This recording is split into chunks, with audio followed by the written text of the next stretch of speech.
sad? Sada ću vam objasniti 6. zadatak iz ogledalceta na strani 56 koji ste imali za domaći zadatak. Zadatak kaže ovako: jednakokraki trougao ima obim 170 mm. Izračunaj dužinu njegovih stranica ako znaš da je dužina osnovice za 2 cm duža od dužine kraka. Nacrtaj taj trougao. Prvo ćemo zapisati šta nam nudi zadatak. Zadatak kaže da je O jednako 170 mm, znači obim je 170 mm. Kaže da je dužina osnovice, mi znamo da osnovicu obeležavam sa slovom A, za 2 cm dužine duža od kraka, znači ona je 2 plus B, pošto krak obeležavamo sa B. I treba da izračunamo dužinu krakova, to je dužinu stranice B. I to ćemo sve podvući i pišemo formulu, pošto smo shvatili iz zadatka da je u pitanju jednakokraki trougao, pišemo formulu, to jest obrazac za izračunavanje obima jednakokrakog trougla, a to je A plus 2 puta B. Sada ćemo da zamenimo ova slova sa brojevima koje mi imamo, ali pre toga mi u zadatku vidimo da imamo da je obim u milimetrima, a da je osnovica A u centimetrima.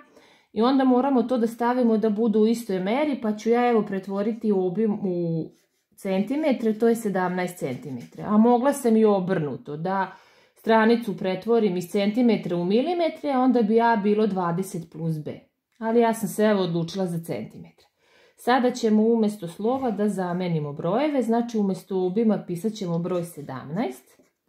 Jednako je, umjesto slova A pisat ćemo znači koliko je A je 2 plus B. I ovo ćemo prepisati, plus 2 puta B.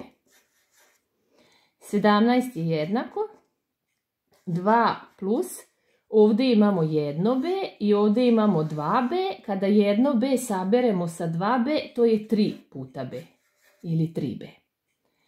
Sad smo dobili jednu jednačinu gdje je nepoznat drugi sabirak, a to drugi sabirak je 3 puta B, a on se izračunava tako što od zbira oduzmemo prvi sabirak, pa je to 17 minus 2. 3 puta B je jednako 15. Sad smo dobili opet jednu jednačinu gdje je nepoznat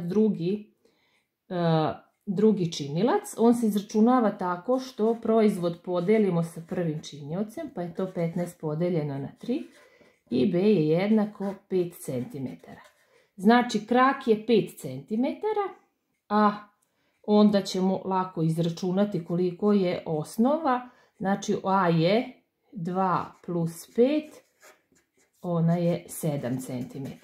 I sada vam je lako nacrtati taj trougao, znači imat će dole osnovu A 7 cm, a oba kraka će biti po 5 cm.